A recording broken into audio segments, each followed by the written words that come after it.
नमस्कार साथियों, मेरा नाम आशीष सैनी। मैं स्वागत करता हूँ आपके अपने चैनल द नाम श्याम अकेडमी। चलिए आज संविधान का 1892 का अधिनियम पढ़ेंगे। 1861 का अधिनियम हो चुका है और 1892 का अधिनियम पढ़ेंगे। उसके बाद में पढ़ेंगे हम 1909 का पार्लियामेंट सुधार अधिनियम, जिसे पार्लियामेंट सुधार अधिनियम कहा जाता है। इसके बारे में विस्तृत जानकारी देंगे आपको।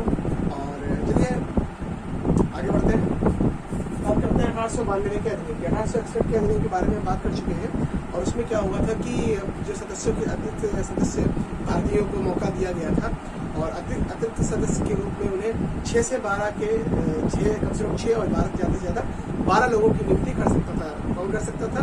वायसराय। और इसमें क्या किया गया था, सबसे पहले बात करते हैं 1892 के अधिनियम में। सबसे पहली बात है कि जब 1885 में राष्ट्रीय कांग्रेस की स्थापना हो गई। ऐसा था कि अलग अलग संस्थाएं थी, अलग अलग लोग संगठन बना रहे थे छोटे छोटे करके। तो उन्होंने सोचा क्यों ना एक ऐसी पार्टी का गठन किया जाए जो हमारे भारतीयों का प्रतिनिधित्व करे और अंग्रेजों तक हमारी बात को पहुंचाए और हमारा पक्ष रखे विनम्रतापूर्वक, न कि लड़ाई झगड़े के साथ, विनम्रतापूर्वक अपनी बात रखे और ब्रिटिश पार्लियामेंट तक अपनी बात पहुंचाए। तो इस हिसाब से 1885 में राष्ट्रीय कांग्रेस की स्थापना हुई। राष्ट्रीय कांग्रेस की स्थापना हुई, उसके बाद में क्या हुआ कि ये अधिनियम आया क्यों? राष्ट्रीय कांग्रेस की स्थापना हुई 1885 में, अधिनियम आया 1892 में। तो क्यों आया?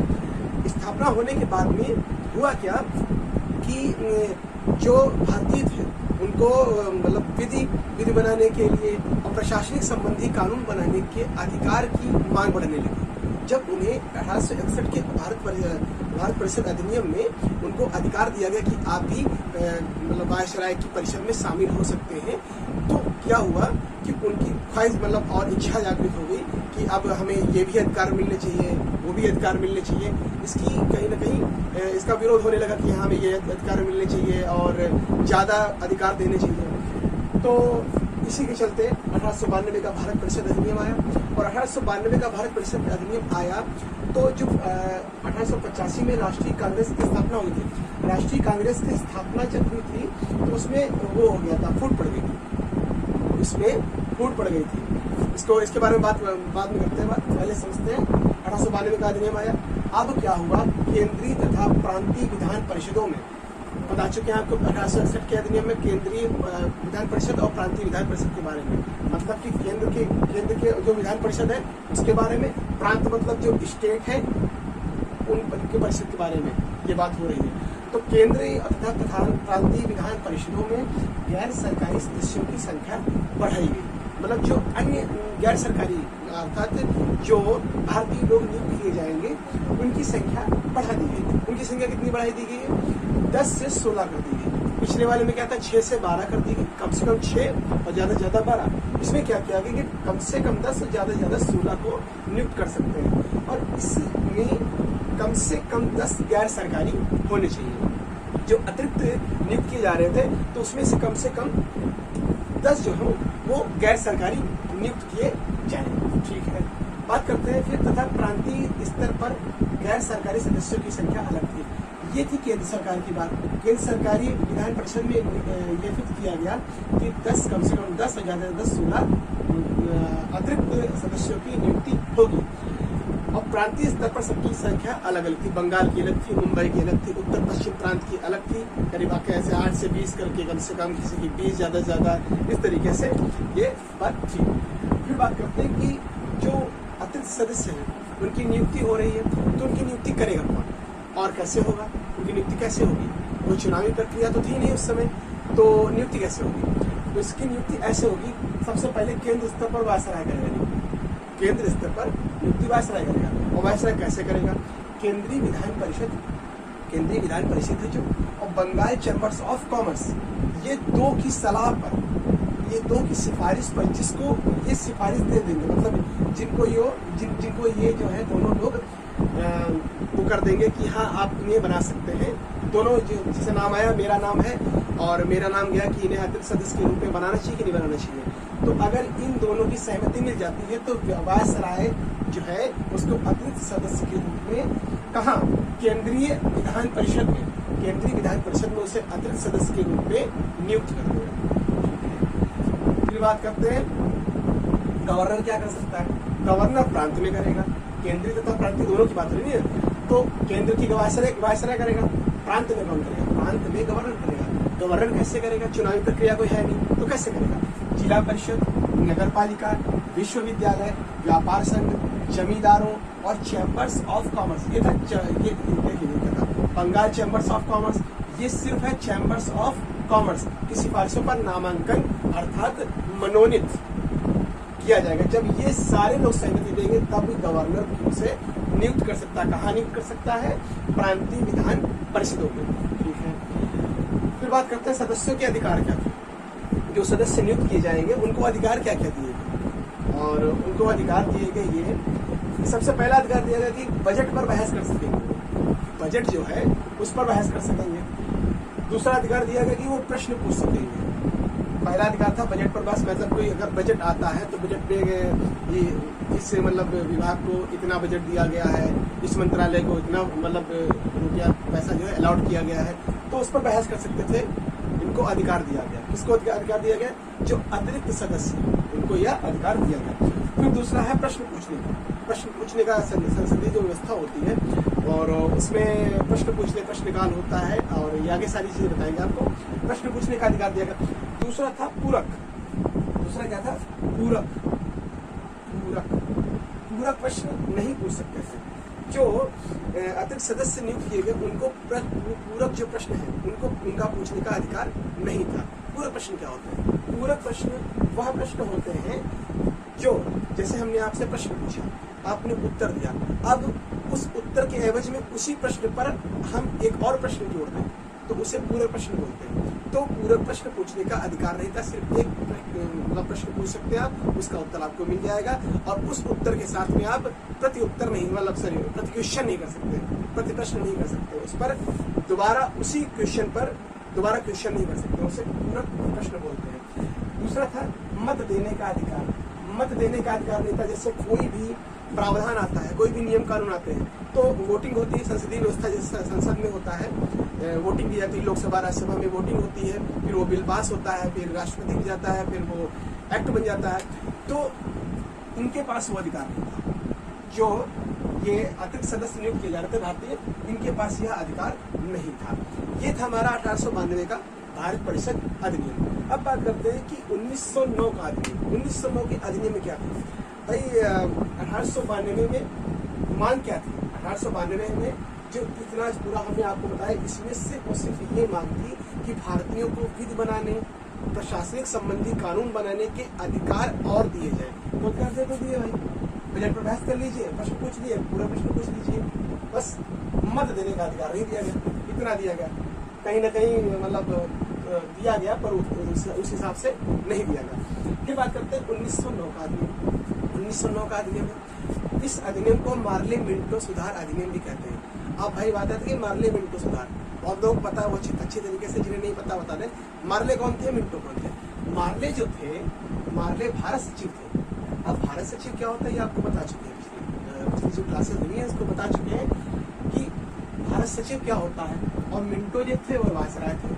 वायसराय क्या होता है? भारत का जो गवर्नर जनरल था, जब महारानी विक्टोरिया के हाथों में जो 1858 का भारत शासन अधिनियम आया था, जब महारानी विक्टोरिया के हाथों में पूरा भारत मतलब चला गया था, तब उन्होंने क्या किया था? गवर्नर जनरल के पद का नाम बदलकर उसको वायसराय कर दिया था। वही वायसराय है भाई, सबको पता है। भारत सचिव क्या है? भारत सचिव ये है कि भारत परिषद का गठन किया गया था। भारत परिषद का गठन किया गया था। भारत परिषद के गठन के साथ साथ भारत सचिव की भी नियुक्ति की गई थी। भारत सचिव था कहाँ पर? भारत सचिव इंग्लैंड में है। वो वहाँ की परिषद बना के रखी उसने, और वहां से वो निर्देश देता है किसको? वायसराय को। समझिए बात को। जो ये भारत सचिव है, ये मान लीजिए भारत सचिव है, ये कहाँ बैठा है? ये बैठा है इंग्लैंड में। ये बैठा है इंग्लैंड में। ये हमारा है भारत। यहाँ पर कौन बैठा है? यहाँ बैठा है वायसराय और प्रांतीय गवर्नर। प्रांतीय गवर्नर मतलब हर राज्य के अलग अलग प्रांत के गवर्नर बैठे हैं, उनका हेड कौन है? वायसराय। तो भारत सचिव जो है वो दिशा निर्देश देता है वायसराय को कि आप ऐसा कार्य करें। वायसराय क्या करता है? प्रांतीय गवर्नरों को दिशा निर्देश देता है। अपने नियम कानून जारी करता है। प्रांतीय गवर्नर क्या करते हैं, पूरे जहां जहां ब्रिटिश राज क्षेत्र है वहां पर वो नियम कानून लागू करते हैं। क्लियर है, समझ आ गया आपको? अब बात करते हैं कि ये जो मार्ले मिंटो सुधार अधिनियम लाया गया था, ये क्यों लाया गया था और कैसे लाया गया था। मार्ले मिंटो सुधार अधिनियम जो था, ये एक समिति का गठन किया गया था। उस समिति का नाम था अरुंडेल समिति। कौन सी समिति थी? अरुंडेल समिति।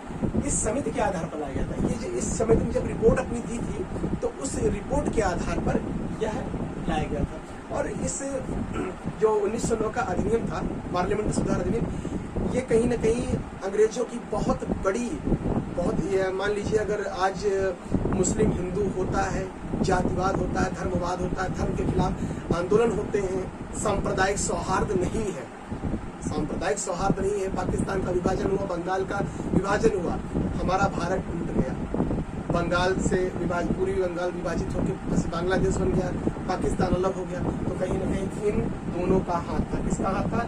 मार्ले मिंटो का हाथ था।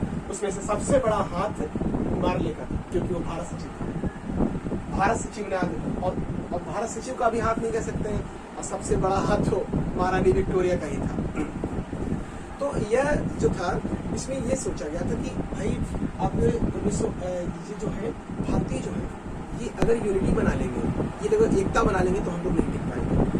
और ये लोग दिन प्रतिदिन अपनी मांग बढ़ाते चले जाएंगे। जैसे अभी 1892 के अधिनियम में उन्होंने मांग बढ़ाई थी कि हमें विधि और प्रशासनिक नियम कानून जो बनते हैं उनमें और अधिकार दिया जाए, तो ये बढ़ाते रहेंगे। तो इनमें फूट डालनी चाहिए। इनमें फूट डालने के लिए क्या किया कि लोगों ने क्या किया कि मार्ले ने निर्देश दिया कि आप जो है मुस्लिम पृथक निर्वाचक मंडल बना दीजिए। मतलब मुस्लिम पृथक निर्वाचन मंडल का मतलब ये होता है कि जो अभी समझा रहा है, पूरा क्लियर हो जाएगा कि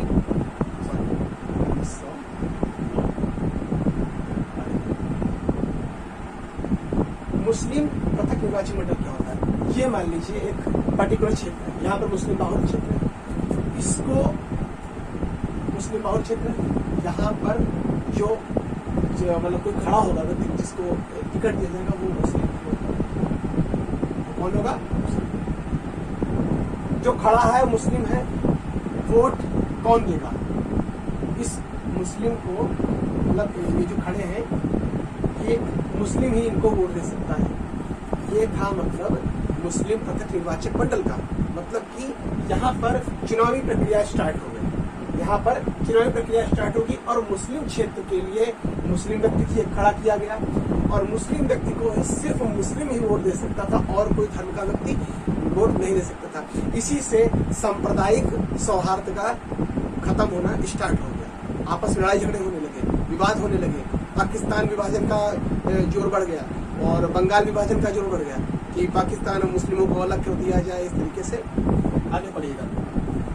फिर क्या होता है कि केंद्रीय विधान परिषद और प्रांतीय विधान परिषद में अतिरिक्त सदस्यों की संख्या की मतलब वृद्धि की गई। अब फिर वृद्धि की जा रही है कि इसकी अतिरिक्त सदस्यों की संख्या की वृद्धि की जा रही है। इसमें क्या था, 10 से 16 की मतलब 10 से 16 की वृद्धि हुई थी। 10 से 16 में 10 गैर सरकारी, अब 10 गैर सरकारी को नियुक्त करना जरूरी था, ठीक है, पर जो बहुमत था वो सरकारी लोगों, केंद्रीय सरकारी लोगों के पास ही था।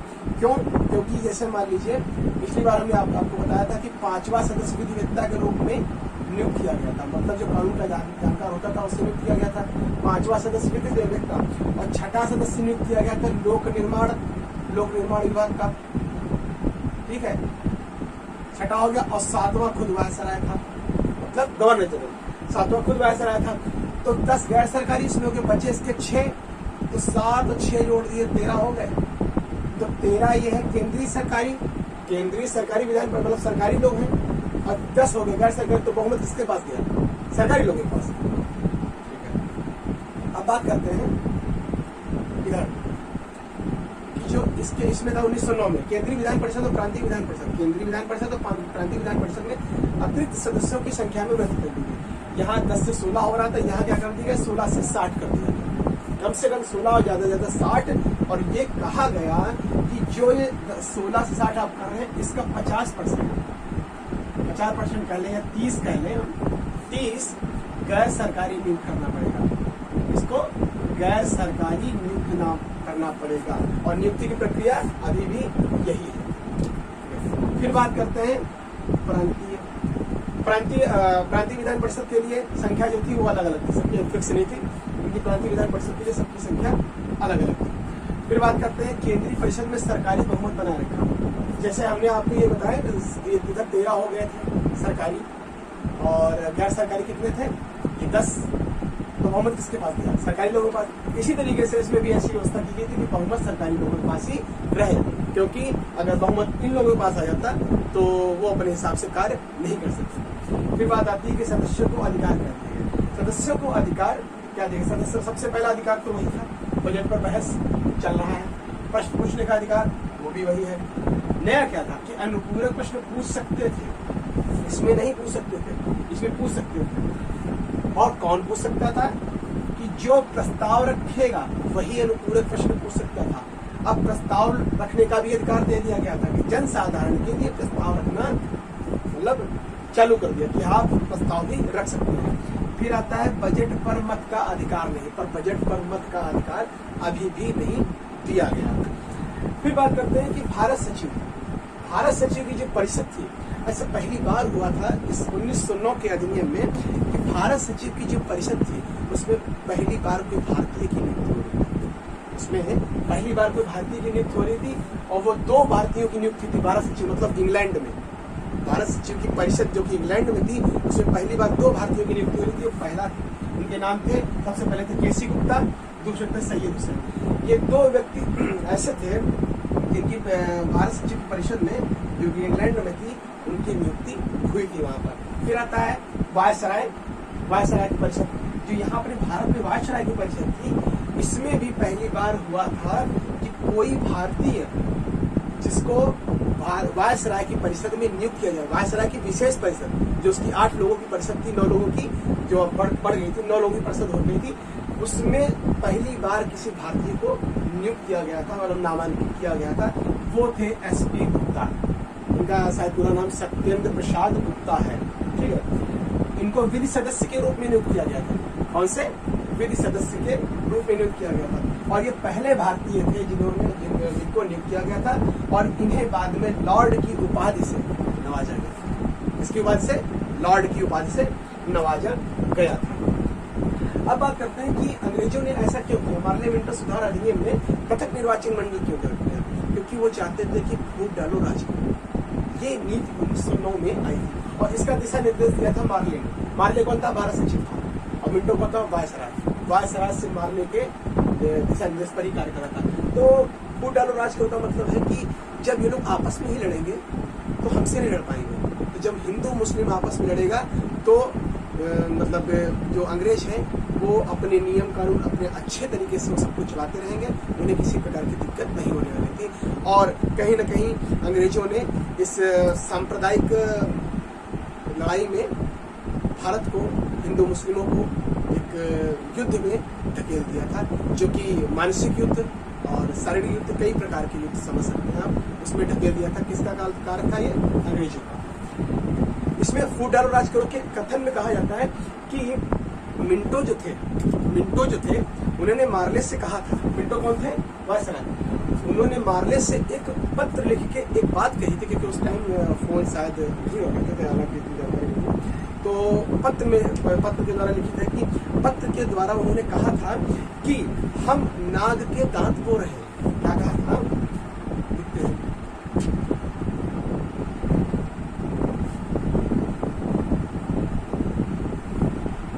उन्होंने कहा था, किसने कहा था? मिंटो ने कहा था मार्ले से। मिंटो ने कहा था मार्ले से कि हम नाग के दांत, ये कथन आते हैं फिक्शन में, इंपॉर्टेंट है सारे, नाग के दांत बो रहे हैं जिसका फल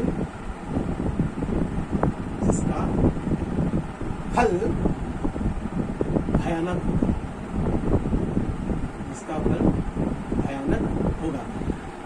मिंटो ने ये बात कही थी कि जो हम लोग कार्य कर रहे हैं पृथक निर्वाचन मंडल करके, और 1909 में मुस्लिमों को पृथक निर्वाचन मंडल दिया गया, 1919 में सिख लोगों को पृथक निर्वाचन मंडल दिया गया, 1935 में जो अन्य लोग हैं जैसे मान लीजिए यूरोपीय हैं, नो इंडियन हैं, इनको सबको पृथक निर्वाचन मंडल धीरे धीरे सब लोग मांग करने लगे। जब शुरुआत हो गई किसी चीज की तो मांग करने लगेंगे, स्वाभाविक सी बात है। तो इन्होंने कहा था कि हम नाक के दांत धो रहे हैं जिसका फल भयानक होगा, और वो फल क्या था? वो फल था पाकिस्तान का बनना, भारत से विभाजन होकर पाकिस्तान का बनना, बांग्लादेश का बनना, यही फल थे जिसका जिक्र मिंटो ने किया था मार्ले से। ठीक है, फिर बात करते हैं कि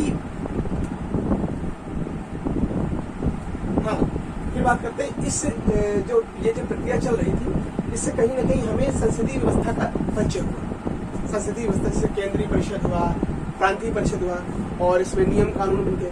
तो ये जो नियम कानून बन रहे थे, ये व्यवस्थाएं चल रही थी, हम लोग पहली बार एक संसदीय व्यवस्था से परिचित हो रहे हैं धीरे धीरे।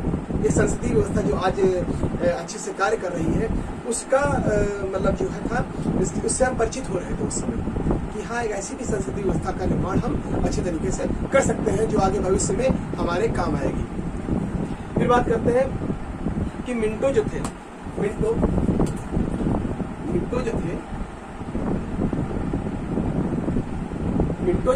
उन्हें सांप्रदायिक निर्वाचक के जनक के रूप में जाना जाता है। इसको सांप्रदायिक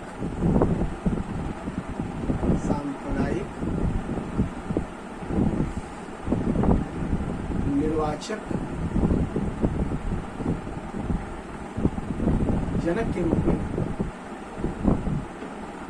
जाना जाता है।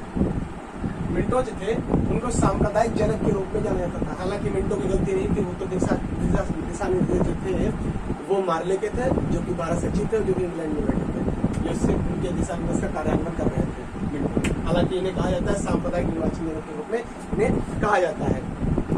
और ये जो कार्य हुआ था, ये नरम पंथियों को संतुष्ट करने के लिए किया गया था। नरम पंथियों का क्या मतलब? ये जो पृथक निर्वाचन मंडल नरम पंथियों की मांग नहीं थी, पृथक निर्वाचन मंडल नरम पंथियों की मांग नहीं थी, पृथक निर्वाचन मंडल में मुस्लिमों की ही मांग थी। और जब किसी व्यक्ति को किसी प्रकार का लालच दिया जाता है, जब उसे कुछ अपना फायदा दिखता है, तो वो ये नहीं सोचता है कि एकता रहेगी या नहीं रहेगी, उससे कोई फर्क नहीं पड़ता है, आदमी को अपना स्वार्थ होता है। तो ये था कि जो ये सारे नियम लाए गए थे कि मतलब संख्या बढ़ाई गई थी, और अनुग्रह प्रश्न पूछने का अधिकार दिया गया था, जनसाधारण में प्रस्ताव रखने का अधिकार दिया गया था, 12 सचिव में परिषद में 2 लोगों की नियुक्ति की गई थी, वायसराय की परिषद में 1 व्यक्ति की नियुक्ति की गई थी, जो एसपी गुप्ता थे विधि सदस्य के रूप में नियुक्ति की गई थी, लॉर्ड की उपाधि बाद में दी गई थी। तो ये सारे जो कार्य हो रहे थे किसकी वजह से हो रहे थे? नरम पंथियों को संतुष्ट करने के लिए, नरम पंथियों को संतुष्ट करने के लिए। अब बात आती है कि नरमपंथी कौन है? नरमपंथी वही है जो भैया कांग्रेस की स्थापना यहाँ 1855 में राष्ट्रीय कांग्रेस की स्थापना हुई थी, उसका विभाजन हो चुका था। और विभाजन किस रूप में हुआ था? विभाजन हुआ था गरम पंथ और नरम पंथ में। लाल बाल पाल आपने सबने सुना होगा, नरम पंथ और गरम पंथ, गरमपंथी और नरम पंथ। तो गरमपंथी कौन थे? लाल बाल पाल,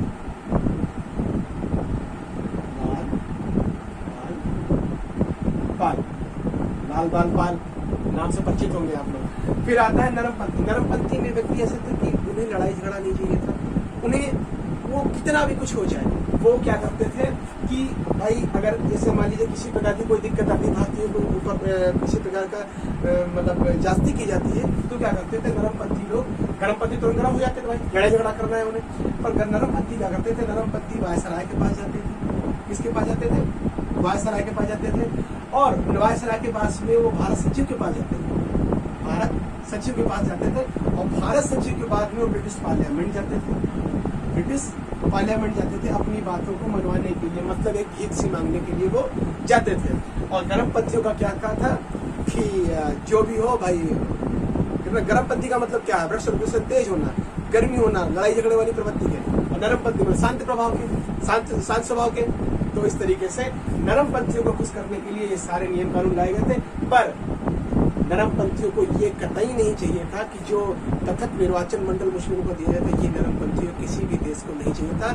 हालांकि जब शिमला में मार्ले थे, जब शिमला में मार्ले थे वायसराय, वायसराय जो थे मिंटो, उनके पास गए थे मुस्लिम लीग के लोग। मुस्लिम लीग की स्थापना हो चुकी थी, मुस्लिम लीग के लोग ही गए थे वो अपना पृथक निर्वाचन मंडल की मांग करने के लिए।